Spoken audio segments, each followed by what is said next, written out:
기뻐하라와 너희 관용을 모든 사람에게 알게 하라라고 하는 것입니다. 관련 없어 보이는 조금 따로 떨어져 보이는 이 본문들은 공통된 배경을 가지고 서로 어떻게 연결되어서 우리에게 교훈을 주고 있습니다. 오늘 이 교훈 가운데서 우리가 그리스도인으로서 어떻게 살아가야 하는지를 함께 살펴보는 시간이 되었으면 좋겠습니다. 바울은 먼저 기뻐하라라고 명령합니다. 그런데 여기 한 가지가 덧붙어지게 됩니다. 그것은 그냥 기뻐하는 것이 아니라 항상 기뻐하라라고 하는 것입니다. 처음 이 말을 듣는 빌립보 교인들이 얼마나 황당하겠습니까?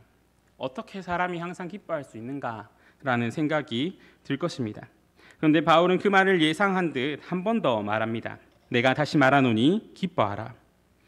항상 기뻐하라라고 하는 이 말을 들으면 어떤 것이 떠오르십니까? 어떻게 하나 할 수 없는 것을 요구하는 건가라는 생각이 떠오르기도 하고, 저는 처음 이 말을 들었을 때 광대가 떠오르기도 했습니다. 자신의 속마음, 자신의 내면, 그리고 자신의 현재와는 상관없이 항상 웃어야만 하는, 그리고 그 웃음을 가지고 있어야 되는 의무를 가진 그 광대가 떠오르기도 했습니다. 그래서 이 기쁨이 조금은 의무적으로 다가오면서 과연 이런 모습을 가지는 것이 좋은 것인가라는 생각이 들게 되었습니다. 그런데 바울의 상황 가운데, 그리고 바울이 나를 본받으라라고 말한 빌립보 교회의 상황 속에서 기뻐함의 의미를 한번 살펴보면은 이 기쁨이 우리에게 왜 명령으로 주어져 있고 우리가 항상 기뻐해야 되는지, 그리고 기뻐할 수 있는지가 드러나게 됩니다. 바울이 빌립보서를 쓰게 된 배경 속에는 항상 부정적인 배경이 깔려 있습니다. 일반적인 시각으로 바라볼 때 바울이 만약에 그 상황 속에서 누군가에게 편지를 쓴다면은 거기서 자주 등장해야 되는 말은 기쁨이 아니라 위로나 아니면 자신의 슬픔 그리고 고난이라는 단어가 등장해야 될 것입니다. 그런데 바울은 일관성 있게 계속해서 기쁨을 말합니다. 바울은 자신이 옥에 갇혀 있는 상황을 말하며 사람들의 걱정에 대하여서 1장 17절에서 18절에서 이렇게 말합니다. 그들은 나의 매임에 괴로움을 더하게 할 줄로 생각하여 순수하지 못하게 다툼으로 그리스도를 전파하느니라. 그러면 무엇이냐? 거칠애로 하나 참으로 하나 무슨 방도로 하든지 전파되는 것은 그리스도니 이로써 나는 기뻐하고 또한 기뻐하리라. 내가 갇혀 있는 것과 그리고 그로 인하여서 밖에서 사람들이 무슨 일을 하든 자신의 상황이 아니라 그것으로 인해서 발생되는 것, 그리스도가 전파되는 것으로서 기뻐한다라고 하는 것입니다. 그리고 2장 17절에서는 만일 너희의 믿음의 재물과 섬김 위에 내가 나를 전제로 드릴지라도 나는 기뻐하고 너희 무리와 함께 기뻐하리니라고 말합니다.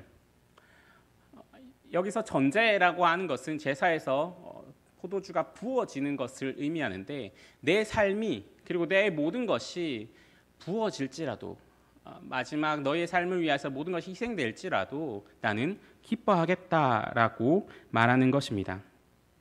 그러면서 바울은 의무적인 기쁨이 아니라 실제로 상황과는 상관없이 사람들이 일반적으로 생각하고 있는 어떤 감정과는 상관없이 기뻐할 수 있는 법을 가르치고 있습니다. 이렇게 어떠한 상황에서도 기뻐할 수 있는 것이 우리에게 왜 필요하며 왜 그것을 바울은 명령하며 우리는 그것을 해야 되는 것입니까? 그것은 우리의 기쁨이 주 안에 있기 때문입니다. 우리는 주 안에서 기쁨을 누립니다. 그런데 우리가 주 안에서 기쁨을 누린다라는 말을 한번 잘 생각해 보면은 우리가 정말로 주 안에서 기쁨을 누리는 그곳이 어디인지를 생각하게 됩니다. 정말로 우리가 주 안에서 기쁨을 누릴 곳은 어디입니까? 바로 저 천국입니다. 우리는 거기서 주 안에서 기쁨을 누리며 살아갈 것입니다.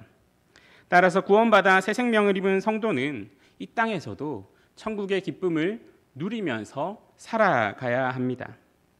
그렇기에 바울은 우리를 향해서 주 안에서 기뻐하라. 이제 너희가 구원받은 백성으로서 하나님의 복음을 들고 새 생명을 입은 하나님의 백성으로서 이제 주 안에서 기뻐해야 되는 것이 너희의 일이다라고 말하는 것입니다. 그렇다면 우리가 그 기쁨을 어떻게 누릴 수 있습니까? 우리는 흔히 기쁨을 충족의 관점에서 말합니다. 한번 그림을 살펴보시면은 이것이 일반적으로 우리에게 기쁨이 오는 공식 혹은 구조라고 말할 수가 있습니다. 이렇게 기쁨은 원함과 충족의 관계를 가지고 있습니다. 우리의 원함이 있고 그것이 더 많이 충족될수록, 즉 저 표의 값이 더 커지면 커질수록 사람은 일반적으로 기쁘다라고 말하게 됩니다. 그런데 우리가 주의해야 될 것이 있습니다. 우리가 기뻐해야 된다라고 할 때 우리는 사실 새 생명을 입은 자로서 주 안에서 기뻐해야 된다라고 하는 것입니다. 그러면은 우리가 이전과 달라져야 되는 것이 하나가 있는데, 바로 저 표에서 밑에 부분, 우리의 원함이 달라져야 됩니다.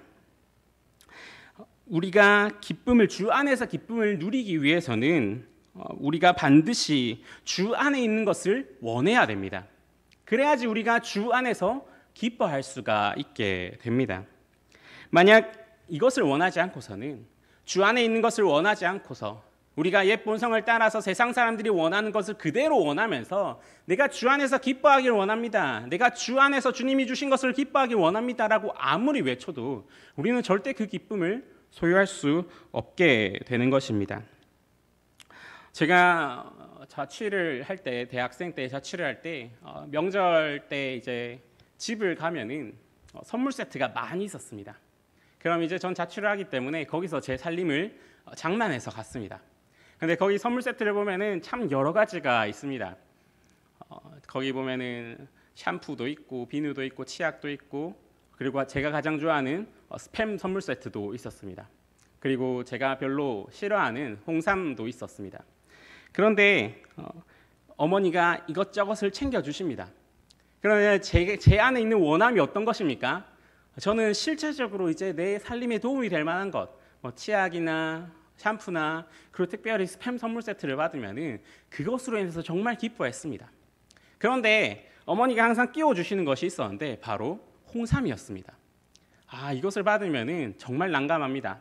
이걸 버릴 수도 없고 그렇다고 먹을 수도 없고, 그래서 집엔 항상 홍삼이 쌓여져 갔습니다. 그런데 실제로 가치가 있는 것이 무엇인가라는 것을 생각해 보면은 사실 거기서 제일 비싼 것은 홍삼이었습니다. 그런데 나의 원함, 나의 필요, 그리고 내 안에서 기쁨을 유발하는 것이 무엇이냐라고 물어보면은 스팸입니다. 이렇듯 우리는 우리가 원하는 것에 따라서 우리의 기쁨이 어디로부터 오는가라는 것이 바뀌게 된다라는 것을 알 수가 있게 됩니다. 이와 같이 우리가 주 안에서 기뻐하려면은 주 안에 있는 것을 원해야 됩니다. 그런데 우리의 죄악된 본성은 주 안에 있는 것을 원하지 않습니다. 그렇기에 주님은 자신이 택하신 백성에게 새 생명을 주십니다. 그리고 다시 태어나게 하십니다. 그래서 그 새 생명 안에서 은혜와 사랑을 깨닫게 하시고 그것을 맛보게 하시고, 그로 인하여서 그 안에 있는 것들을 원하게 하십니다. 그리고 그 가운데서 한없는 풍성함으로 그 원함을 채워주십니다. 그렇게 그것을 깨달은 성도는 이렇게 말할 수 있습니다. 내가 주 안에서 그 풍성한 은혜와 기쁨을 누립니다 라고 말입니다. 이것이 이루어질 때, 우리가 주 안에 있는 것을 원하고 그렇게 함으로써 주님이 그 안에 있는 것들을 풍성하게 채워주실 때에 신자는 주 안에서 항상 기뻐할 수 있게 됩니다. 그렇기에 이 기쁨은 세상의 기쁨과는 다릅니다. 현대의 심리학은 많은 부분에서 사람들의 기쁨에 기여했습니다. 기쁨의 원리를 파악하고 호르몬의 문제, 그리고 사람들의 간의 관계 같은 문제들을 파악해서 사람들에게 해법을 줍니다. 그리고 이것으로서 어느 정도 도움을 보는 사람도 있습니다. 하지만 우리가 정말로 조심해야 될 것은 이러한 심리적인 해결, 그리고 심리학적인 기쁨을 영적인 해결, 영적인 기쁨으로 착각하면 안 된다라고 하는 것입니다. 오늘날의 몇몇의 기독교 상담가라고 하는 사람들은 이 두 가지, 복음과 기쁨, 복음과 행복, 이 두 가지를 완전히 뒤바뀌어 버리게 합니다. 주객을 완전히 전도시켜 버리는 것입니다. 복음으로 인하여서 기뻐하는 것이 아니라 기쁨을 위하여서 복음을 사용합니다. 기독교적인 언어를 사용해서 행복을 권유하고 기독교적인 언어를 사용해서 힘내라고 말을 하게 됩니다. 단순히 힘을 내게 하려고, 단순히 그 상황을 좋아지게 하려고 복음을 제시하거나 잠시 고통을 외면하고 잠시 더 행복해지게 하려고 복음을 사용하게 됩니다. 이것은 그리스도의 복음을 부인하는 행동입니다. 오늘 사도 바울이 말하는 기쁨은 이러한 심리적인, 그리고 어떻게 보면 조금은 감정적인 기쁨이 아닙니다. 사도 바울이 말하는 기쁨은 그 삶 전체를 형통하는 내 정체성에 관한 기쁨입니다. 그렇기에 바울은 지금 단순히 너가 지금 행복하니? 너가 지금 행복하지 않다면 너는 행복해야 돼 라고 말하지 않습니다. 단순히 지금 행복한가 행복하지 않는가에 관심이 없습니다. 바울이 말하는 것은 그리스도인이라면은 마땅히 주 안에서 기뻐해야 된다라고 말하고 있는 것입니다.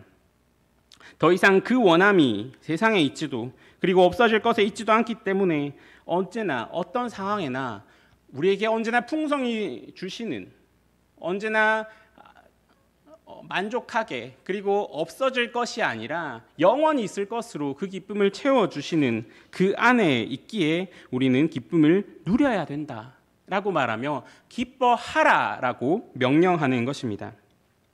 그래서 그 기쁨을 가지고 주 안에서 그 천국을 향해서 가는 것이 신자의 삶이다라고 말하고 있는 것입니다.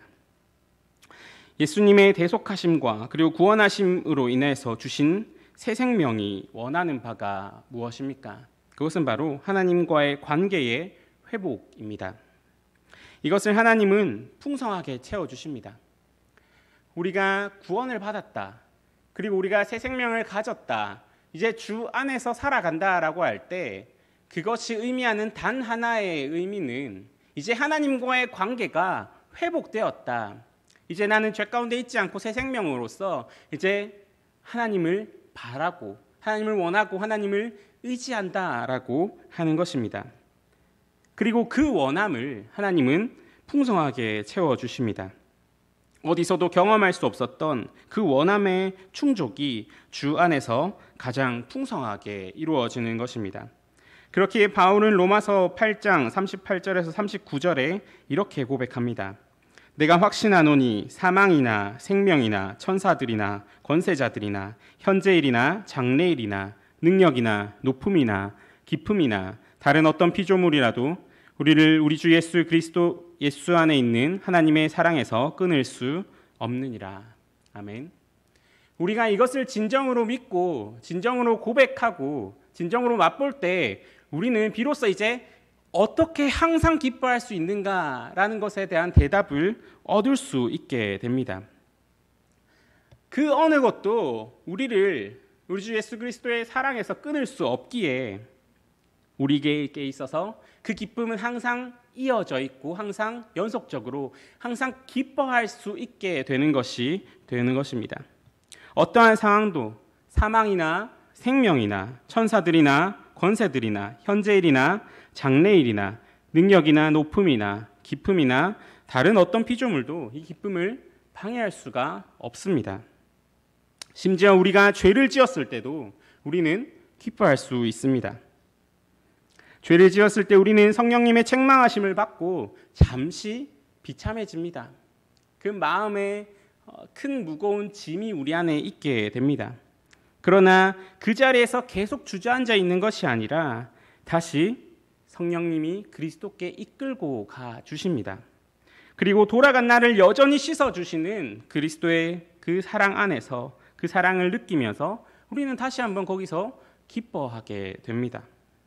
주님의 사랑이 나의 생각보다도 훨씬 더 크다는 사실을 발견하고 우리가 비록 죄 가운데 실패했을 때도 변함없이 우리에게 기뻐할 수 있는 능력을 주게 되는 것입니다.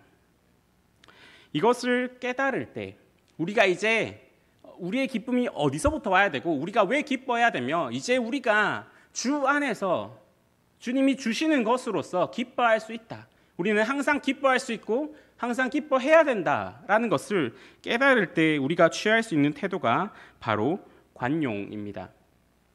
이 관용이라는 단어는 너그럽게 그 모든 행위를 인내한다라고 하는 의미를 가지고 있습니다.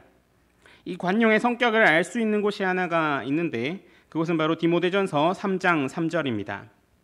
술을 즐기지 아니하며 구타하지 아니하며 오직 관용하며 다투지 아니하며 돈을 사랑하지 아니하며. 아멘. 여기서 술을 즐기는 것, 그리고 구타하는 것, 다투는 것, 돈을 사랑하는 것의 방향성을 한번 생각해 보면은 이 모든 일이 일어나는 원인은 이 세상을 원하고 그리고 이 세상에 있는 것을 원하기 때문입니다. 사람들이 왜 술을 즐기고 폭력을 행사하고 다투고 돈을 사랑합니까? 바로 그들의 원함이 거기에 있기 때문입니다. 그것들의 원함, 이 세상이 줄 수 있는 것들이 그 안에 있기에 그것을 얻고자 그리고 그것을 쟁취하고자 다음과 같은 행동을 하는 것입니다.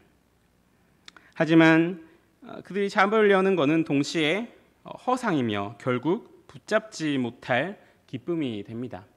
그런데 여기서 관용이라는 것이 들어감으로써 하게 되는 행위를 가만히 생각해 보면은 우리가 그 모든 행위들 그렇게 술을 사랑하고 다투고 폭력을 행사하고 돈을 사랑하는 것 사이에서 우리가 관용을 베푼다라는 이미지를 생각해 볼 때 그 이미지가 주는 것은 무엇이냐면은 그렇게 싸우는 사람들에게서 한 발 뒤로 물러서는 것입니다. 관용은 이것들에게서 한 발자국 물러섭니다. 마치 어린아이들이 무언가를 뽐낼 때 그것과는 전혀 상관없이 한 발짝 뒤에서 그것을 보고 있는 어른과 같은 이미지를 연상시킵니다. 분명한 것은 관용이라는 태도는 저기에 끼지 않을 때에 내가 저 가운데 있지 않을 때에 가능하다라고 하는 것입니다. 우리가 분명히 관용이라는 태도를 취할 때는 같이 술을 즐길 때는 술을 즐기는 사람을 관용할 수 없습니다. 같이 다툴 때는 다툼을 관용할 수 없습니다. 같이 폭력을 행사할 때는 그 폭력을 행사하는 것에 관용할 수 없습니다. 관용의 태도는 한 발자국 거기서 물러날 때 가능하게 되는 것입니다. 그리고 그렇기에 관용은 자기 권리를 주장하지 않음에서 나오게 됩니다. 그리고 그 배경에 있는 것은 중요한 것과 중요하지 않은 것을 구별할 수 있는 능력으로 인해 가능하게 됩니다. 제가 여름에 초등학교 아이들과 어떤 행사라는 것을 하게 되면은 누군가 아이스크림을 사주신다고 항상 그렇게 감사하게 연락을 주십니다. 그러면 제가 그때 꼭 부탁하는 말이 하나가 있습니다.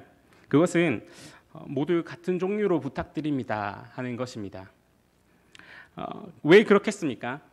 여러 종류의 아이스크림이 아이들에게 주어지면은 큰일이 납니다. 아이들이 서로 자기가 좋아하는 것을 먹겠다고 정말 난리가 납니다. 그 난리 가운데 어떤 아이들은 울기도 하고 어떤 아이들은 서로 싸우기도 합니다. 그렇기에 저는 항상 같은 아이스크림으로 부탁드립니다라고 말을 하게 됩니다. 그런데 제가 미처 그런 말씀을 못 드린 채 여러 가지 아이스크림이 저에게 왔다라고 한번 생각해 봅시다. 이런저런 소란이 있을 것입니다. 그런데 그런 가운데서도 이제 순서를 따라서 이제 아이들이 하나씩 아이스크림을 나눠 갔습니다. 이제 저와 어떤 아이 한 명만 남았습니다. 근데 순서상 제가 고를 차례가 되었습니다. 제가 아이스크림을 참 좋아합니다. 여름만 되면 하루에 예전에는 5개, 7개씩 먹을 정도로 정말 아이스크림을 좋아하는데 그러면 저도 분명히 좋아하는 아이스크림이 있지 않겠습니까? 그래서 마침 봉지 안을 딱 봤는데 제가 좋아하는 아이스크림이 있어서 제가 그것을 딱 골랐는데 옆에 아이가 라고 탄식을 냈다라고 생각해 봅시다. 그러면 제가 어떻게 하겠습니까? 그 아이한테 나는 이거 내가 골랐고 내가 좋아하는 거니까 너는 다른 거 먹어 이렇게 이야기하겠습니까? 아마 그렇게 하지 않을 것입니다. 저는 저의 권리를 포기하고 그 아이스크림을 내어줄 것입니다. 그렇게 함으로써 그 아이에게 관용을 보이게 됩니다.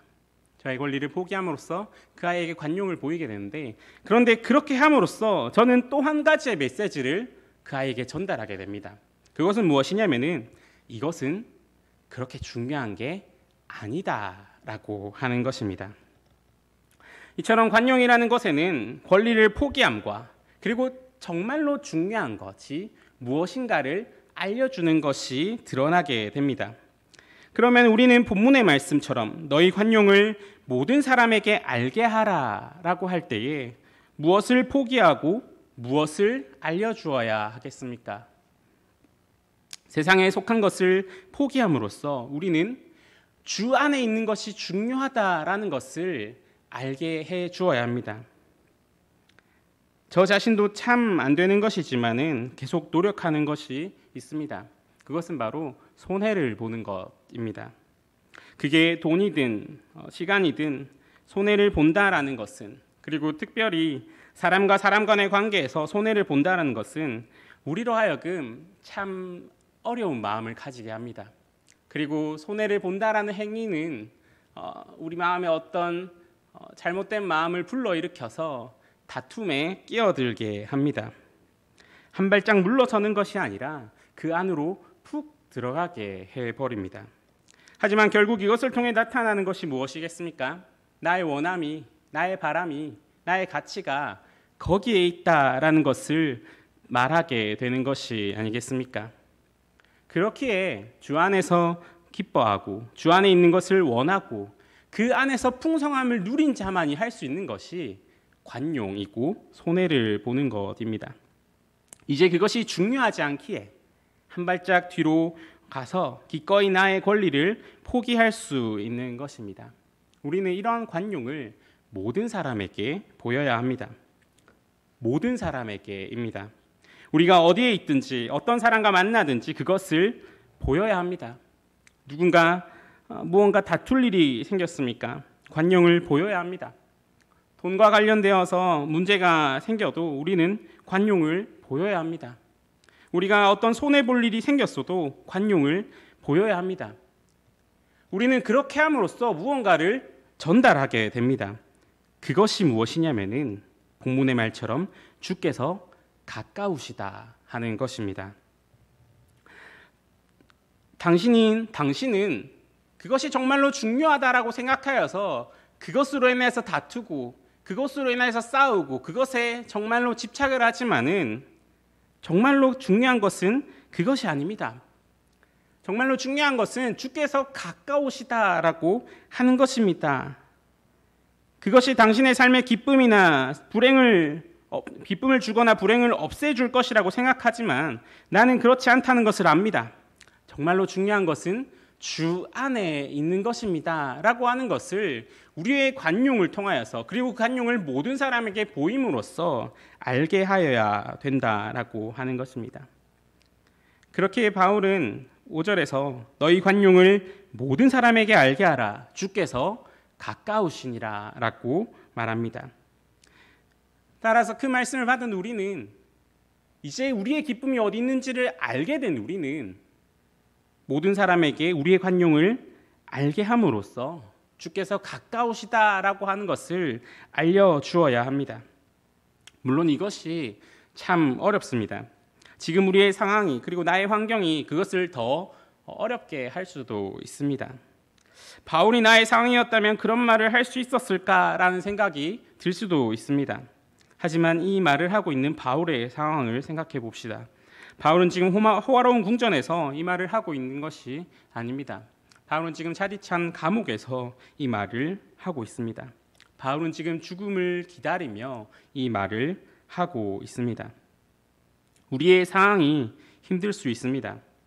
많은 어려움들이 우리들의 각각의 상황 속에 있을 것입니다. 그러나 지금 이 땅에서 무슨 일을 겪고 있으며 어떤 일을 견디고 있듯이 분명한 것은 주께서 가까이 오고 계시다라고 하는 사실입니다. 우리는 지금 죄악된 옛 본성으로 인하여서 주 안에서의 기쁨을 잠깐 누리지만은 그 기쁨을 더욱 풍성하게 하실 주님이 가까이 오고 계십니다. 지금은 우리는 이 세상에 있는 것이 정말로 커 보이지만은 그 모든 것이 불타 없어지고 오직 주 안에 있는 것들이 남게 될 그날이 가까워 오고 있습니다. 주 안에 기쁨을 누림으로 그리고 우리의 관용을 모든 사람에게 알게 함으로 그 주님의 오심을 준비합시다. 그리고 주님이 가까이 오고 계시다라는 사실을 모든 사람이 알게 합시다. 그렇게 함으로써 그 소망이 우리 안에서 더욱 커져가고 마침내 주님 오신 그날에 그 소망의 풍성함이 정말로 비교할 수 없는 그 기쁨으로 바뀌게 될 그날을 간절히 소망합니다. 함께 기도하시겠습니다. 사랑의 하나님 아버지, 오늘도 주님의 사랑 안에 거하다 이 자리에 나와